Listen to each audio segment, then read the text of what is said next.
내부까지 다 이렇게 만들고 나서는 이제 성전에 필요한 기구들을 만드는 내용이 나옵니다.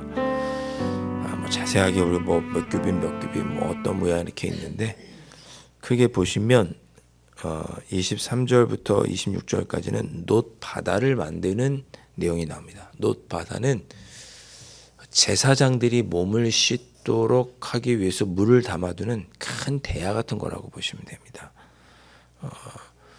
그래서 뒤에는 물두멍이 나오지만 바다라고 불렀고 그러니까 그만큼 물을 많이 담았다. 그래서 바다 라고 이 바다는 우리나라 말인 거예요. 바다. 놋으로 큰 바다를 만들었습니다.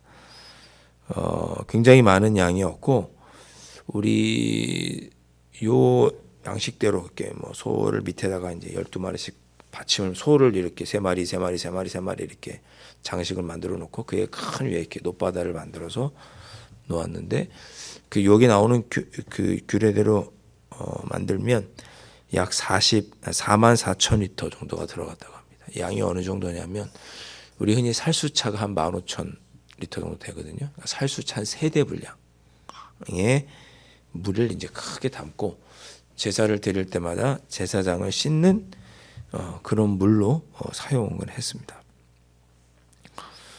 그리고 많은 물을 담아야 되니까 두께도 얇은 게 아니라 손바닥 한 손 너비만큼 두껍게 해서 놋으로 큰 대야를 만들고 거기다 물을 이제 가득 담아둔 거죠. 그리고 제사를 드릴 때마다 제사장이 정결해야 하니까 그 전에 그걸로 깨끗하게 몸을 씻는데 사용했던 것이 바로 놋바다입니다.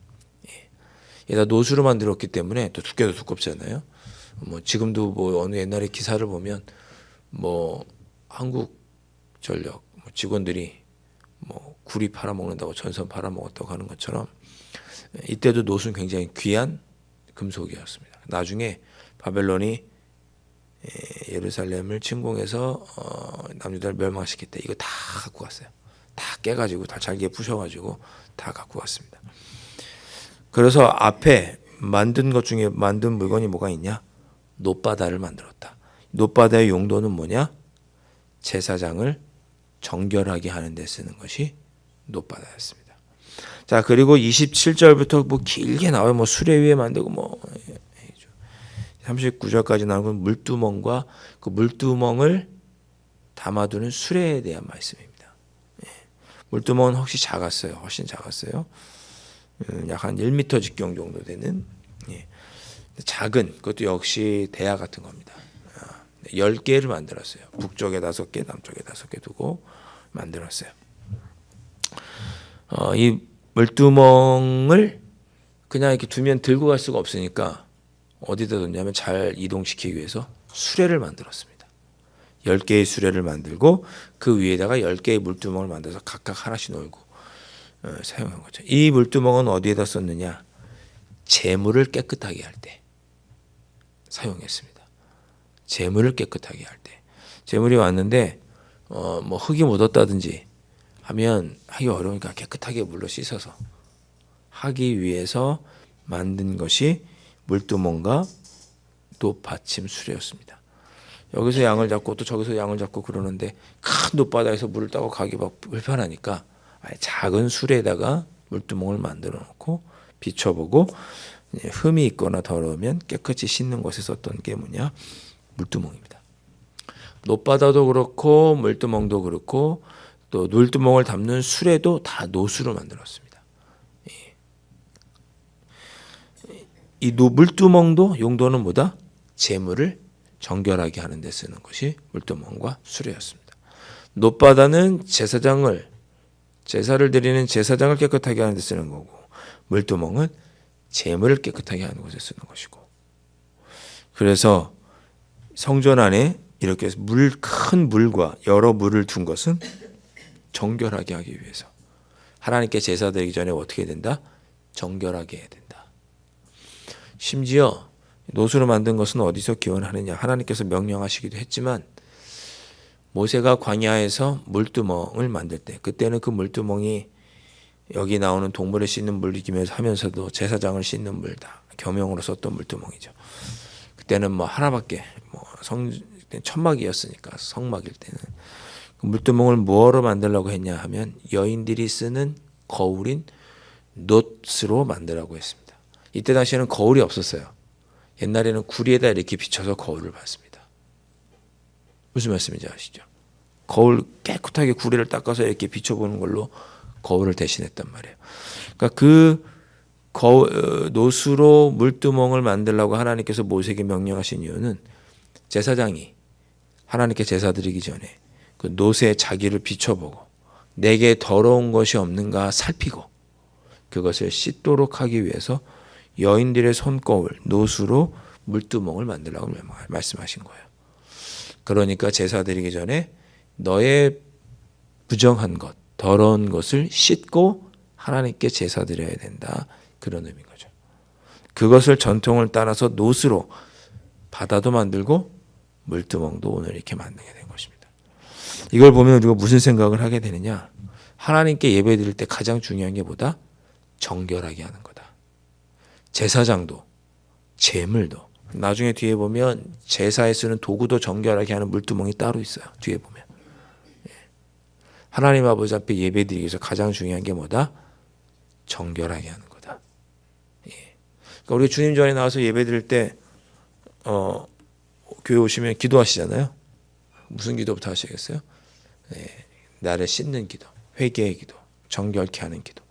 이 예배 앞부분에 뭐가 있어요? 우리가 참회의 기도가 있죠. 하나님, 내가 이런 잘못으로 더러우니 나를 깨끗하게 씻어주십시오. 그래야 하나님께서 우리에게 만나주시고 우리가 올바른 예배를 드릴 수 있으니까 정결 예식을 예배 앞부분에 하는 거예요. 그게 뭐예요? 참회의 기도예요. 참회의 기도. 디모데후서 2장에 보면 주님께서 쓰시는 사람들을 그릇에 비유해서 말씀하시죠. 어떤 사람 집에 가면 금그릇도 있고 은그릇도 있고 질그릇도 있는데 주인이 가장 귀하게 기쁘게 쓰는 그릇은 어떤 그릇이에요? 깨끗한 그릇. 아무리 금그릇이라도 이물질이 담겨있고 더러운 것이 담겨있으면 쓸 수가 없죠. 가장 귀하게 쓰는 것은 깨끗한 그릇을, 정결한 그릇을 주인이 씁니다. 우리가 주님께 예배드릴 때 주님의 교회를 섬기고 누군가를 섬길 때 항상 우리가 먼저 기도하고 우리가 준비되어야 될 것이 뭐냐? 정결하게 하는 것입니다. 그러니까 예배당에 딱 오시면 먼저 주님 전에 올 수 있도록 인도해 주신 것 감사하고 부족하고 연약한 모습을 회개하시고 깨끗한 모습으로 예배드릴 수 있도록 여러분 기도하셔야죠. 그리고 주님의 몸된 교회를 섬겨갈 때도 항상 주님 제가 정결하게 해주십시오. 정결한 사람이 하나님께 쓰임받는 사람이다. 그만큼 지금 정결을 강조하고 있는 내용이 쭉 나오고 있습니다. 그래서 27절부터 39절까지는 그렇게 물두멍, 재물을 정결하게 쓰는 물두멍에 관한 이야기가 나옵니다. 자, 그리고 40절부터 마지막 끝까지는 그 외에 성전에 필요한 도구들을 어떤 것들이 있는지를 말하는데 40절에 보니까 히람이 놋을 다루는 기술자잖아요. 히람이 또 뭘 만들었냐? 물두멍. 이 물두멍은 방금 앞에 말한 그 물두멍이 아니고 그 뒤에 부삽과 대접을 만들었다 그랬으니까 이것들을 씻는 물두멍이었던 걸로 보입니다. 부삽은 어디 있었겠어요? 재물을 불태울 때 재를 담거나 불을 다룰 때 쓰는 도구가 부삽이죠. 대접은 뭐였을까요? 각을 뜨거나 피를 흘렸을 때 그것을 담는 대접, 제사에 드리는 도구였습니다. 그것들이 다 물 묻고 재를 이렇게 다뤘으니까 더러워지면 또 씻어야 되잖아요. 그것을 씻는 물두멍이 따로 있었던 거죠. 그러니까 제사를 드리고 난 도구도 깨끗하게 정결하게 씻어야 돼요. 썼던 거 또 쓰는 게 아닌 거죠.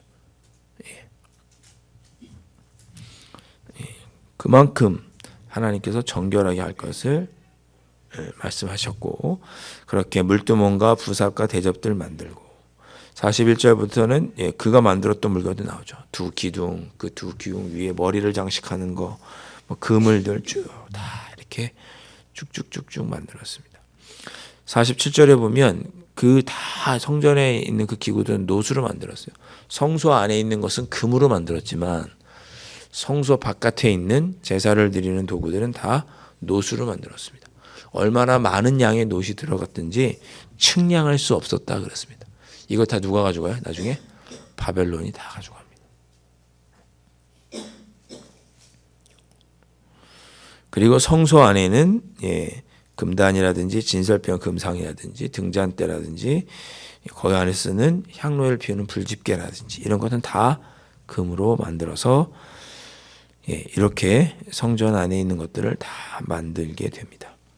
근데 51절에 재미있는 말씀이 있습니다. 솔로몬 왕이 여호와의 성전을 위하여 만드는 모든 일을 마친지라. 그러니까 성전 건물도 내부 장식도 그리고 필요한 기구도 다 만들었어요. 이에 솔로몬이 그의 아버지 다윗이 드린 물건 곧 은과 금과 기구들을 가져다가 여호와의 성전 곳간에 두었더라 그랬습니다. 그러니까 지금까지 다윗이 준비해 놓은 걸로 다 만들고 남은 것들은 여호와의 성전 곳간에 둔 거예요. 얼마나 많은 놋이 들어갔을 것이며 얼마나 많은 금이 들어갔겠어요. 그런데 누가 준비했어요? 다윗이 준비했어요. 다윗은 자기가 성전을 만들고 싶었죠. 자기가 이렇게 궁전, 다윗성에 이렇게 궁전에 있는 게 하나님께 죄송해서 하나님 제가 성전을 만들 수 있게 해주십시오. 그랬더니 아니다. 너는 피를 많이 흘렸으니 내 아들의 손을 통해서 성전을 짓겠다. 하나님께서 말씀하시죠. 그때부터 준비한 거예요. 내가 성전을 짓지는 못하지만 성전에 필요한 모든 것은 내가 준비하겠다. 다윗이 참 훌륭한 사람이에요. 믿음으로 보았을 때. 실수도 있었지만 얼마나 많이 준비했든지 다 이렇게 짓고도 남았어요. 그런 일을 했던 사람이 다윗이었고 다윗이 참 훌륭한 사람이었구나 하는 생각을 해보게 됩니다. 자, 오늘 주신 말씀 우리 두 가지 것을 기억하면서 기도했으면 좋겠습니다. 주님 전에 가장 필요한 것은 정결하게 하는 것이 중요하다. 우리가 예배를 드릴 때나 삶 속에서도 먼저 우리가 주님께 예배드리고 제사드리고 기도할 만큼 준비된 정결하게 준비가 되어 있는가. 그래서 회개할 것들 이 시간에 또한 회개하시고 우리가 정결할 수 있도록 위해서 기도하셨으면 좋겠습니다. 두 번째 우리가 함께 기도할 거는 솔로몬이 이렇게 아름답게 여러 가지 모양으로 성전을 지었는데